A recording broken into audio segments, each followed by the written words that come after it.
बिल्कुल आपने सही बात कही सर। पहलगाम आतंकी हमले को लेकर के एक वीडियो जो है वो सामने आया है एक फौजी का, जो कि पंजाब में तैनात हैं, और वो क्या कहना चाहते हैं वहां पर आने वाले टूरिस्टों को, और जिस तरीके से वो व्यथित है इस घटना को लेकर के, उन्होंने अपना गुस्सा भी जाहिर किया है और एक संदेश देने की कोशिश की है। क्या वो कह रहे हैं, उनका एक छोटा सा वीडियो एक बार दिखाते हैं। जय हिंद, जय भारत, नमस्कार, नमस्कार हिंदुस्तान। आज मैं कश्मीर के एक बहुत प्यारी जगह पहलगाम में मैं मौजूद हूँ।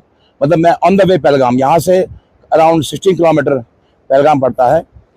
और मैं पहलगाम, मेरा जाने का मकसद क्या है, जब 22 तारीख को 2:30 बजे जो यहाँ पर खूनी खेल खेला गया, जब वो मैंने न्यूज़ अपना टीवी खोला 5 बजे 5 o'clock शाम को, 22 तारीख 2025, तो मैं एक फ़ौजी हूँ। मैं अभी तैनात हूँ पंजाब में मैं पोस्टेड हूँ, और मैं हूँ गोरखा राइफल्स का ऑफिसर हूँ। मैं I am lieutenant colonel Mahesh Karki from 55 Gorkha rifles frontier force, और अभी तैनात हूँ मैं पंजाब के किसी ब्रिगेड में, वो नाम नहीं बताऊँगा मैं आपको।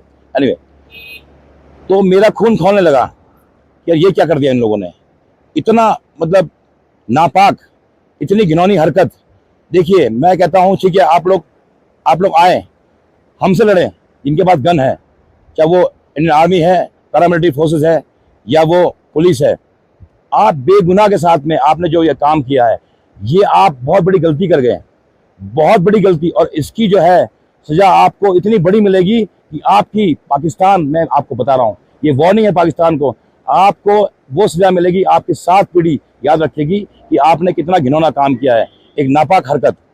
और आप दोबारा, आपकी वो हालत कर देंगे हम, इंडियन आर्मी, एयरफोर्स, और उसमें नेवी भी शामिल है, और बाकी पैरामिलिट्री फोर्स है, तमाम सिक्योरिटी फोर्स इंडियन आर्मी की, वो हाल करेंगे कि आप दोबारा हिम्मत न कर पाएंगे कश्मीर में इस तरह का खेल खेलने का। और मैं ये इसलिए पहलगाम आया हूँ, अपना पंजाब से मैंने छुट्टी ली और मैं तुरंत निकल गया यात्रा में, और मैंने गुहार लगाई अपने आर्मी से, हेडक्वार्टर से बात की, मैंने अपने कमांडर से बात की कि मुझे इमीडिएट पोस्टिंग चाहिए Kashmir. I want to be the part of this operation, जो ऑनगोइंग ऑपरेशन है, जो 7 जो नापाक सांप, जो मैं उनको कुत्ते बोलूंगा, ठीक है ना, वो मतलब आतंकवादी तो है वो, मगर वो बहुत ही निकम्मे और बहुत ही मतलब हैवान जिसे बोलते हैं, बेगुनाह निहत्थे लोगों का हत्या करना, ये एक पाप है, ये बहुत बड़ा पाप है। तो मैं इसीलिए आया हूँ, मैंने पोस्टिंग मांगी है कश्मीर, कि मुझे कश्मीर में पोस्टिंग कीजिए, क्योंकि मेरा यहाँ पर बहुत एक्सपीरियंस। मैंने यहाँ पर सोपोर में काम किया है, सोपिया में काम किया है, तंगदार में, लोलाब में, मैं 4 पोस्टिंग काट चुका हूँ, और मेरा बहुत एक्सपीरियंस है कि किस तरह से इन लोगों को पकड़ा जाता है, कैसे ट्रैक करते हैं ये लोग, क्या करते हैं, एक्शन करते हैं, उसके बाद हथियार छुपाकर ये सिविल लोग मिल जाते हैं, बहुत तरीके हैं ढूंढने के। तो मेरी गुजारिश है, मेरी हिंदुस्तान से, मेरी प्राइम मिनिस्टर, मेरे मोदी जी से मेरी गुजारिश है कि आप पोस्टिंग कराए कश्मीर। और मेरी रिक्वेस्ट है हिंदुस्तान के सभी जितने भी टूरिस्ट हैं, हिंदुस्तान के हो चाहे फॉरेन के हो, आप पहलगाम आइए, पहलगाम सेफ है, जो होना था हो गया, अब ना होगा, ये वादा है हिंदुस्तान की फौज का। आप आइए, पहलगाम घूमिए, आप गुलमार्ग जाइए, आप सोनमार्ग जाइए, गुलमार्ग, आप डल लेक जाइए।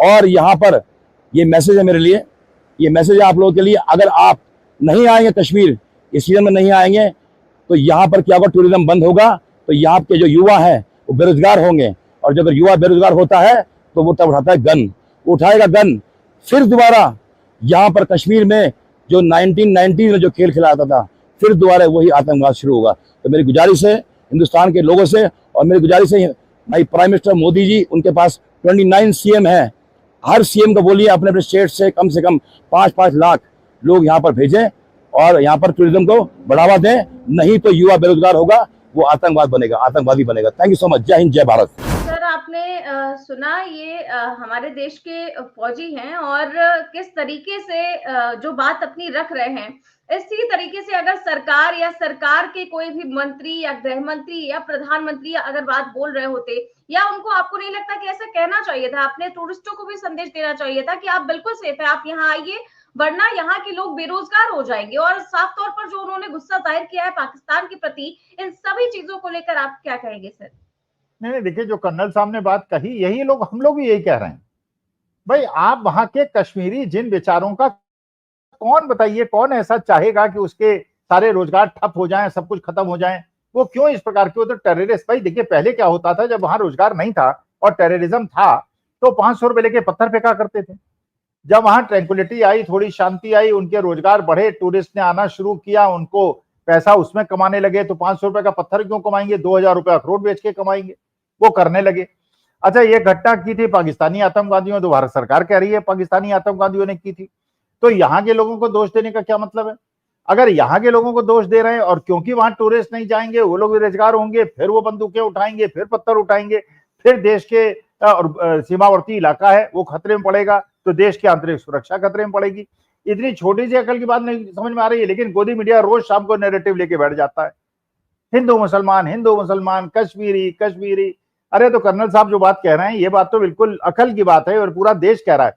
लेकिन जैसे राकेश टिकैत की पगड़ी उछाली गई, जैसे रामजीलाल सुमन को आक्रमण किया गया, उन्हें गाली गलौज किया गया, आज के तारीख में जो भी प्यार मोहब्बत की अकल की बात करेगा उसकी पगड़ी उछालेंगे, उसे पीटेंगे। और इस मामले में कोई सेफ नहीं। आज के तारीख में जिन लोगों ने आग लगाई है वो भी चाहे तो आग नहीं बुझा सकते, ये मेरी चुनौती है।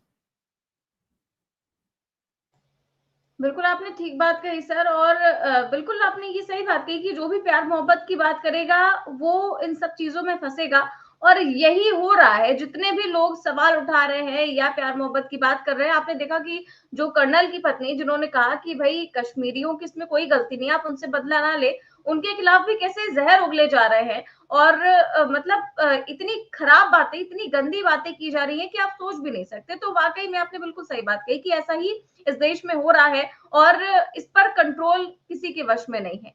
तो आज हमने इस पर चर्चा की। बहुत बहुत शुक्रिया सर आपका आज की चर्चा के लिए।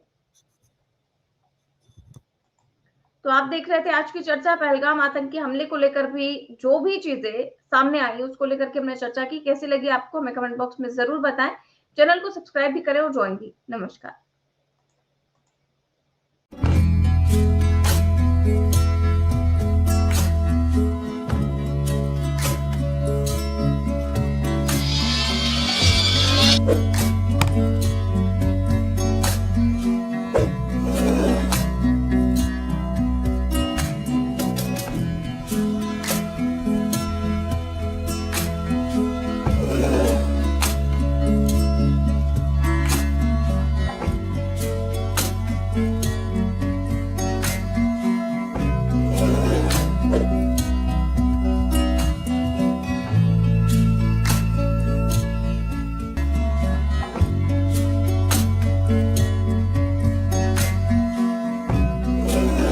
Thank you.